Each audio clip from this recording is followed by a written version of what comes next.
2026 can be your most successful year yet. But to do that, you must know where you've been and where you're going. Planning can be a really irritable process, especially if you don't have a framework. So in this video, I'm going to show you my 6-step framework to make sure that you can have a successful 2026. My name is Reiss Beckford.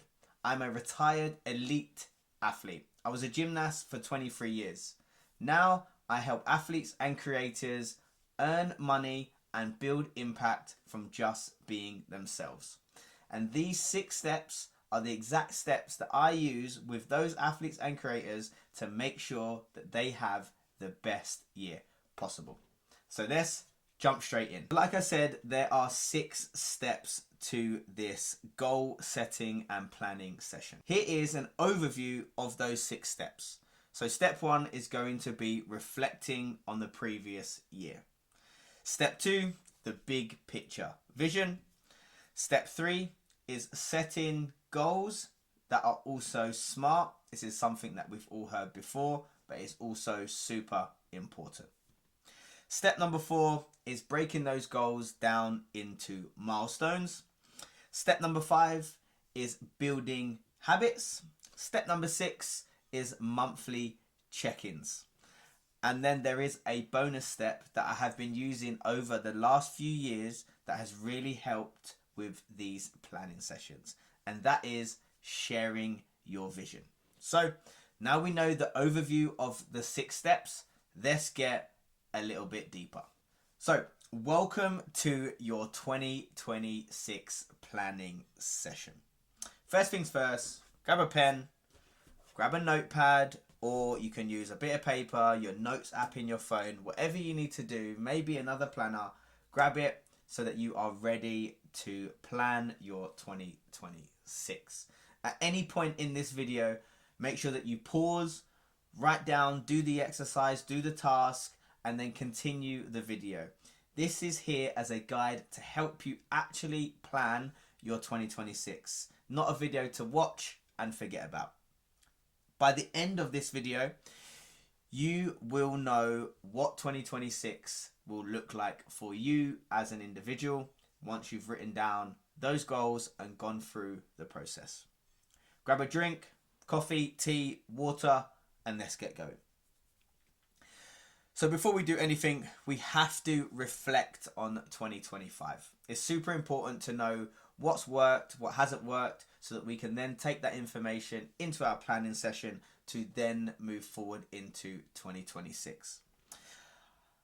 Throughout the process here, throughout the framework, I have put in some sticky notes to help give you some prompts and reminders. So here, when you're planning your 2026, what did you achieve in that year? What didn't work and what didn't happen in that year? What habits helped and what patterns held you back? Use these 3 prompts to help you build out that reflection section within your 2025. Me personally, I am not a huge fan of journaling. It's not something that I've do, or it's not something that I've done. But I understand and know that it really helps some people. So I've also added a sticky note here for journal prompts. What did you enjoy most about 2025? What felt off or overwhelming within 2025? And what did you not plan that still worked out for you? These are 3 great questions that you can ask yourself within your journal to help with your planning session. Moving on, this next bit is to help with that reflection section of the 2025. What out of all of those things that you've written down were in your control? What you can control is what you can affect. And what things weren't in your control? Put those into 2 columns, and this will help you have a better perspective on how your 2025 went. From here, moving down into the framework. This is what we're going to do next. We are going to look at what do you want from life in 2026. In this, you want to think big. Allow yourself to be as imaginative and big thinking as possible. Who do you want to be as a person in 2026? What kind of life do you want to live? These are two big questions that you can ask yourself. Like I said before, make sure that you are pausing, writing these down, writing the answers to these questions, so that at the end of the video you are able to go back, look, and you'll be able to see that your 2026 plans, your goals are already set out for you. One thing that has been super helpful for myself and also the people that I work with doing these planning sessions over the years is using a vision board. So use Canva, you can use Pinterest, even save photos and videos in certain folders on Instagram. This can really help bring your vision to life, and it's easier sometimes to have that conversation with yourself with images and videos. So don't be scared to use a vision board. From there, we are going to divide everything into 3 sections. So I want you in your notepad to write 3 different columns. In those 3 columns, column 1, you are going to have who do I want to be? Column 2, you are going to be how do you want to live? And column 3 is going to be what you want to do. So who do you want to be as a person? What type of life do you want to live? And what things do you want to do? Write as many things down as you can in each of those sections. The more information that you are putting into this planning session, the more you are going to get out of it. From there, this is going to be the most exciting bit. This is the bit that everybody sort of jumps to when it comes to their planning session. The reflection bit and the personal development bit is something that they really do skip. And this is the bit that people jump to, which is the goals of 2026. And to make this digestible for yourself and make it easy to see visually, we're going to break it down into different sections. And each of those sections, what I want you to do is to write 1 to 3 goals for each of those areas. Here are the areas. So we have mindset, we have career and business, we have health, we have relationships, we have finances, and we have personal development. If you're able to choose 1 to 3 goals in each of those sections, when you go into the next bit, it will make it a lot easier to reach the overall big picture goal. So write down 1 to 3 goals in each of those sections. And like we said before, that is something that we have heard over and over again, and that is making sure that the goals are smart. Smart goals can seem like a really cheesy or corny term to use, but it is super important to use that to help you to write your goals. So making sure that the goal is as specific as possible, go into as much detail as you can. Make sure that it is measurable. Make sure that you can track it to some extent. Make sure that it is actually achievable. Don't shoot too far up to the moon and set yourself up for failure. Make sure that it is relevant to what you are doing. If you are currently in an industry or you're currently already working on something, try not to make a goal that is completely left field. And then make sure that it is time bound. Give yourself a deadline. Give yourself an end point which will allow you to be consistent. It will allow you to keep motivation and discipline towards those goals. I have 2 sticky notes here to give you some examples to help out as you are writing down your section. So instead of just being I want to train more or I want to be healthier, making sure that it is using that SMART rule. So train 3 times per week consistently from the months of January to June. So you're able to see that it is very specific, it's measurable, it's achievable, it's relevant to if you are into fitness, into training, it's probably relevant to most people, as training 3 days a week is a very high recommendation. And giving yourself that time bound of January to June.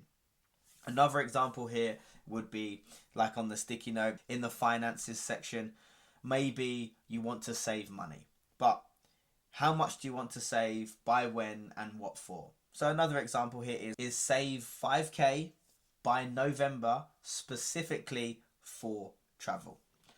So try and make those 1 to 3 goals in each of those sections as specific, measurable, achievable, and time bound as possible. Moving on, add each milestone for each goal.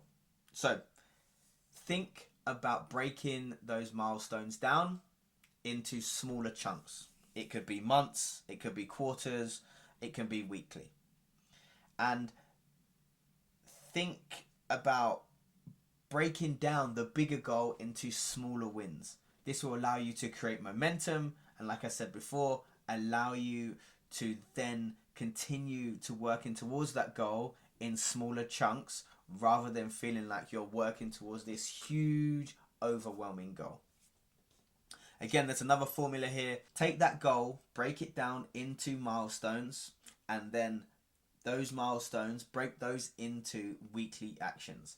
This is also known as reverse engineering.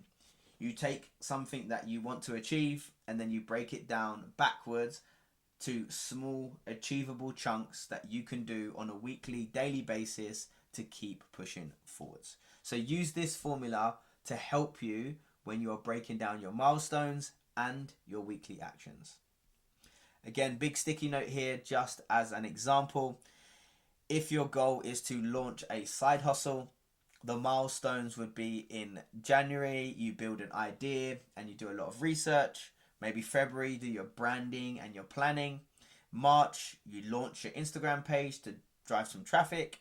And in April, you will sell your first product. That is an example of breaking down your goal into milestones. And then each of those milestones will have their own specific weekly tasks, whether that's time to do your research, time to build the idea, time to plan, time to, launch the Instagram page and bring traffic to that page, build some hype, also designing the product, all of that type of stuff.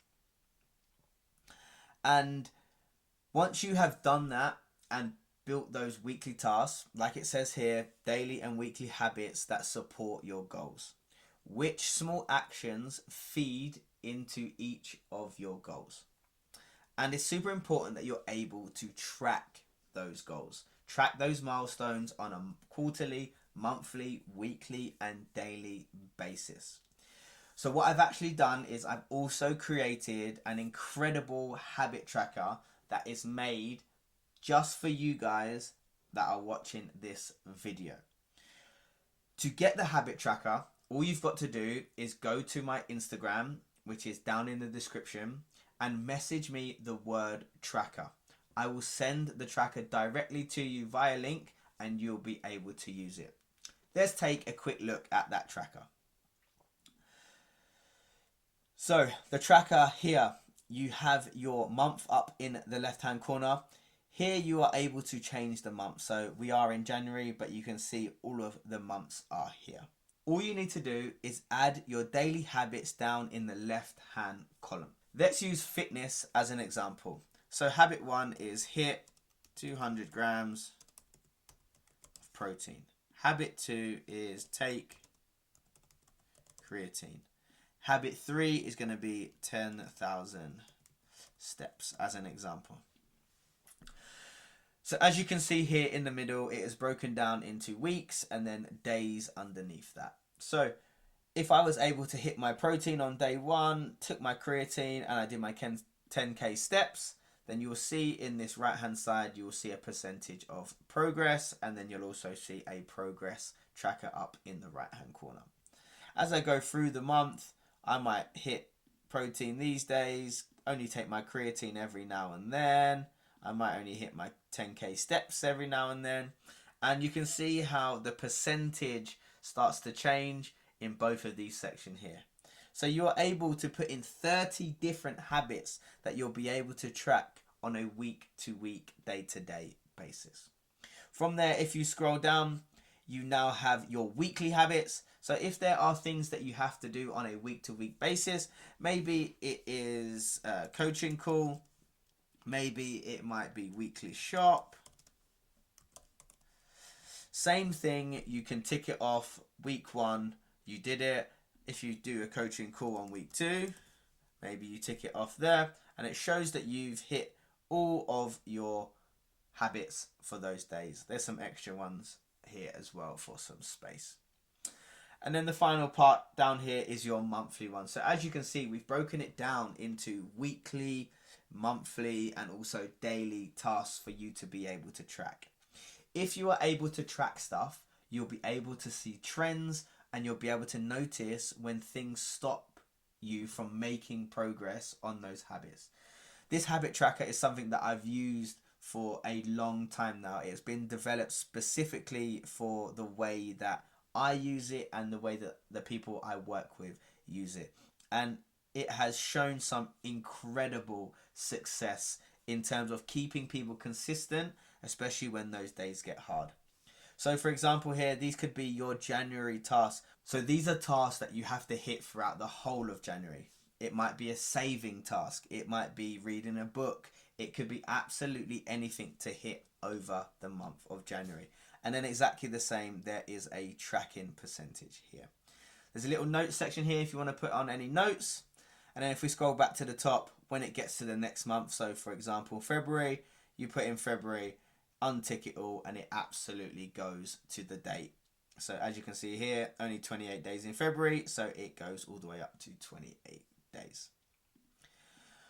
Also on here, there is a bonus goal tracker at the bottom. If you go to another tab, it is broken down into different categories here. As you can see on the left, there are 5 different categories.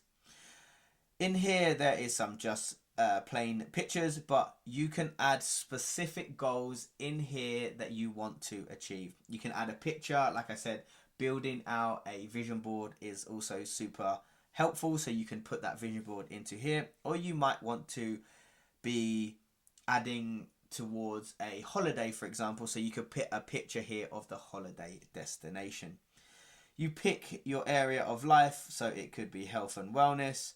Your reward, so you can give yourself a reward, and you can tell yourself whether you have started it, it is in progress, or it has been achieved. So let's say this is in progress, and then you break down the steps in which you need to do to reach that goal, and what is your deadline. So here is a great way to look at your SMART goals. So whatever your SMART goals might be, it might be a good idea to just put them in here. And at a quick glance, you'll be able to see the progress that you are making. Once you've ticked off all of these, again, you'll be able to see the progress here. It will give you the progress that you have made, and you can add as many as you like. There is space for 6, 7, 8 different goals for your goal tracker. So if you have more than 8 goals, just copy and paste, duplicate the page, and you'll be able to go and get more pages of that. So that is the habit tracker. Like I said, this will be available to you for free if you head over to my Instagram, which is in the description, and message me the word tracker. Going back to your 2026 framework for your planning session. We spoke about the weekly and daily habits within the tracker. So this is another example of that. If you have a fitness goal, hitting your 10K steps on a daily basis will be part of your daily and weekly habits, and that will allow you to reach your ultimate big picture goal. A weekly finance check-in is also a great option and another great example. This is something that I've been doing over the last 2 or 3 years that I didn't do previously. But now that I'm able to track it, I'm able to see trends, I'm able to see where I'm spending my money, maybe too much, and make changes and adjustments to be able to support my goals and where I want to be.